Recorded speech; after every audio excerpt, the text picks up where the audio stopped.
Welcome to the Battery Testing Mentor podcast. My name is Johannes, and here I discuss all topics around battery safety, battery testing. Short, on the point, and with practical advice. Also visit www.batterytestingmentor.com and find and there you can sign up for the email update where I send always the summary of this episode out.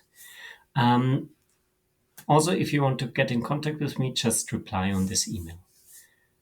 Today, I have a very special episode. It is kind of short notice. You could also say live episode. Basically, I'm just recording it on Thursday evening, just before the release tomorrow. Because there were some hiccups in my production schedule that I completely have to blame on me, as I'm doing everything myself right now.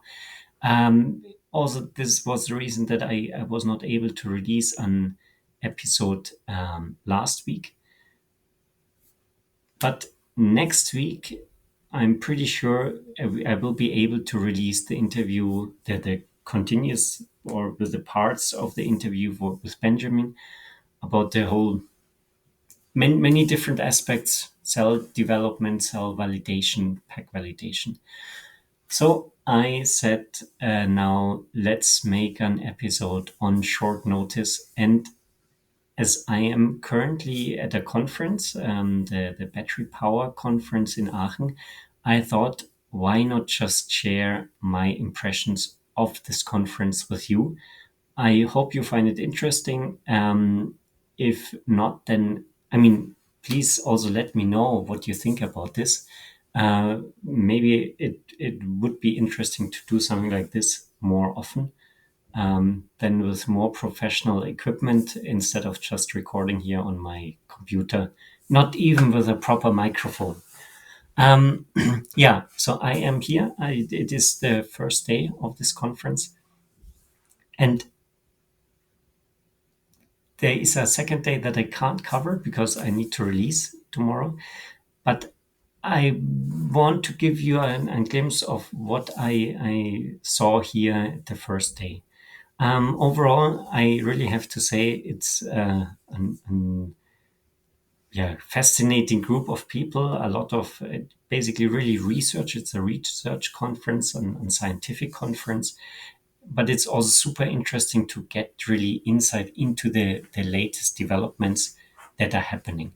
And first, I want to say something about this use of silicon in lithium-ion batteries that has been proposed or is continuing in exchange of the graphite to kind of increase energy density. And there was a lot of research, a lot of presentations, because the silicon is increasing in thickness when the lithium intercalates, when the lithium ions are stored in this silicon. And this leads to basically pulverization of the battery, of literally the layers inside the cell. And this is something where you basically destroy your cell over the use. There was really the statement so far, there are some companies who have some silicon inside their cells, and this works, but it's tiny amounts. It's really very, very small, kind of more doping the graphite with silicon instead of having or approaching really this goal of having full kind of fully replace the graphite with the silicon.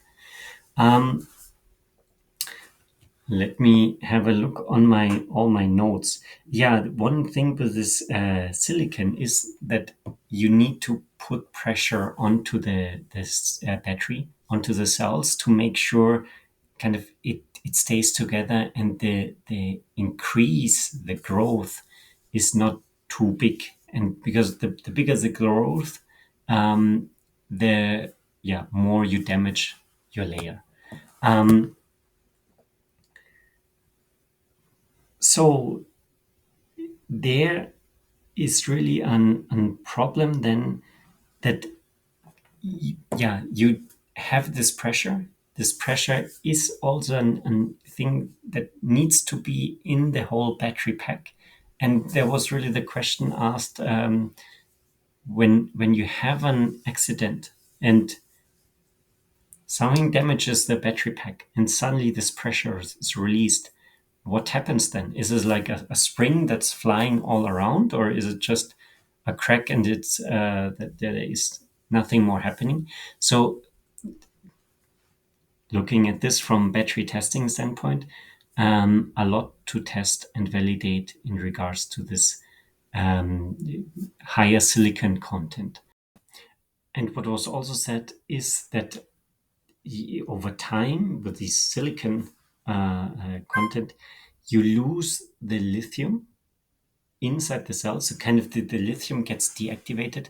So there are many different ways to kind of put more lithium in the cell that than initially or basically necessary, just to make up for this loss of lithium over time, to try to keep the capacity as high as possible. And I mean, I thought immediately about the whole material discussion that is, of course, also going on, because if you need more lithium inside the cell, that also means, of course, the cells will be more expensive. Then another interesting point was new pack designs, battery pack designs. I mean, mainly this cell to pack, cell to chassis design. And there were several speeches that I stumbled into and listened to. It was super interesting. On the one hand, like the key takeaways for me was there was a comparison between the BYD Qin and the Tesla Plaid, which are two complete opposite vehicles. On this BYD is a small kind of, I think, golf style vehicle, and the Tesla Model S, so, and both of them have roughly the same energy density in the battery pack. But the difference is that the BYD uses lithium iron phosphate cells, and the Tesla uses the well-known high power cells, where you would expect a much higher or yeah, power density and energy density. So how come that in the end they are on the same level on Pegler? The BYD uses these blade cells, like huge cells. I talked about them once, like these 1 meter long cells, and then put them just together and build one pack. So really cell to pack. Whereas Tesla has a lot of small cells with a lot of connection and kind of then a modular design. I think they have now also very big modules, but still they have several modules together. And the lesson is basically that if you have a cell, the cell characteristics define basically the upper limit of the battery pack. And then when you build that battery pack, you just try to minimize the losses. Basically, you will have losses. You will go down from just scaling up these cell values. And the question is always, how can you minimize it? And with the cell to pack design, there is a huge benefit of potential to limit these reductions, because you can save quite some kind of passive material, inactive material. And there were some speeches about kind of simulating and different scenarios. And a lot of things play there together, like how the cooling works, but also how the safety works. For example, if you say you have very safe cells, then suddenly you can reduce the structural strength of the battery pack, and you have less room, less volume, less material weight for the kind of wasted basically, and this reduces then of course the energy density. So safer cells, suddenly you get much closer to the theoretical value that is possible. And yeah, this is then maybe also the point that this LFP chemistry, which is more safe than an NMC or NCA chemistry, then can in the end make a very good figure in this comparison, because you can say, okay, the battery pack can be much simpler, much easier. Um, Also, it depends like how you design the battery, and there was mentioned that this side pole impact, like the crash test where the car is coming from the side on a pole, like kind of into a tree, is really one of the most crucial tests for the battery pack, because this is the point where the battery pack is most vulnerable. And then if you have a battery pack that allows a lot of intrusion, for example, you can then define or build the battery pack more flexible, less strong, and by this allow for less weight in the structure of the battery pack. And again, you increase the energy density.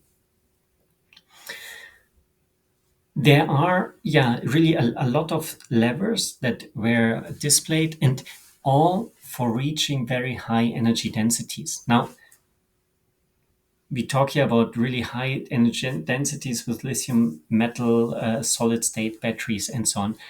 This was clearly said it will not replace lithium ion, because it will be a kind of niche application. It will be expensive. I mean, I mentioned before, you will have probably higher lithium contents. That means also higher costs. Um, and But on the other hand, you can reach very high energy densities. There was one graph with up to like 800, 900 watt hours per kilogram on battery pack level. That is kind of a goal. It's not yet reached, by far not. And with this, then also, yeah, real aircraft operation will be possible. And for these applications, these batteries are used. Probably cars will only have these batteries in really performance versions. And then on the other hand, you have, of course, then chemistries like the sodium ion battery, which are very cheap and kind of are then also there to supply kind of the lower end of the market, where you don't need a lot of performance and you still have a solution that works and fulfills your need. And now I want to make one last point, because this was also very fascinating, a speech about lithium metal batteries. Like you really have solid lithium inside.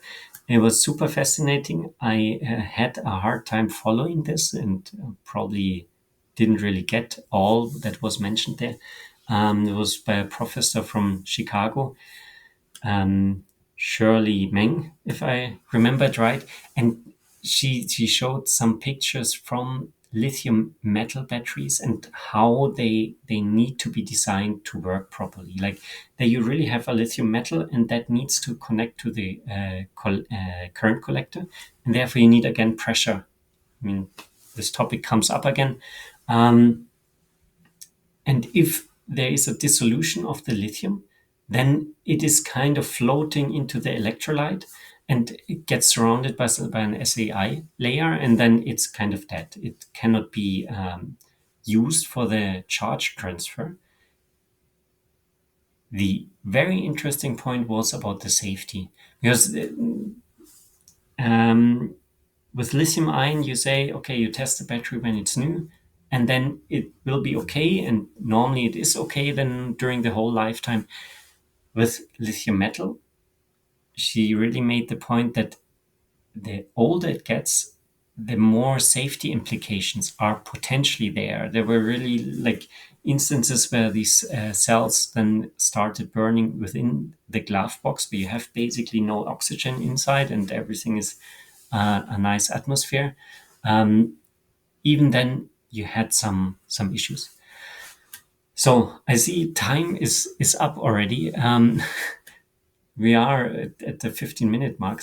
So you see, I'm very much impressed. I could have maybe made a better structure here in my repeating the points, the impressions, but I hope it gave you some insights.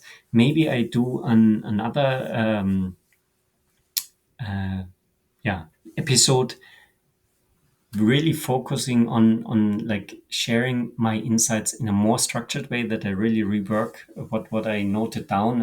I made so many notes. Um, just let me know. Reach out to me. I'm really happy also to hear your feedback, how you like this episode or this style of episode. And I hope then that next week we finally have our interview with Benjamin continued. With that, thank you very much and see you next time here at the Battery Testing Mentor.